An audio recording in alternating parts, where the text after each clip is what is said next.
कुठे आहात? भेटायचं होतं, जरा अर्जंट आहे.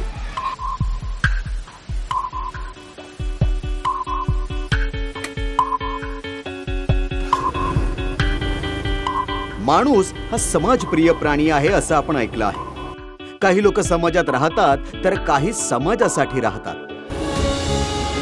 सौ सुवर्णा दादाभाऊ वाळुंज यांना त्यांच्या वडिलांकडून समाजसेवेची प्रेरणा मिळाली. माझा जन्म पारनेर तालुक्यामध्ये वडजिरे गावामध्ये शेतकरी कुटुंबामध्ये झालेला आहे. जय हरी महिला मंडळ कामोठे ही एक सामाजिक संस्था आम्ही चालवतो. मुलींना छेडल्यानंतर त्यांना ही गोष्ट आधी सुवर्णाताईंना सांगावीशी वाटली. हा त्यांनी कमावलेला विश्वास. आज समाजामध्ये आपण अनेक ठिकाणी पाहतो की महिलांवरती अत्याचार होतात. महिला ही अत्याचार करणारी गोष्ट आहे का? सुवर्णाताईंनी समज दिली की परत त्या पुरुषाची नजर बाईकडे चुकीच्या विचारांनी जायचीच नाही.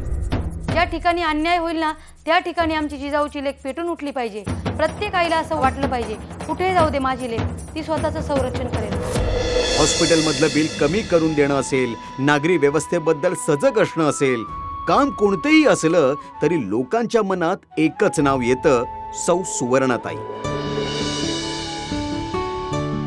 पाठीशी राहणारी व्यक्ती आपल्याला धैर्य देते, पण सोबत असणारी व्यक्ती बळ देते.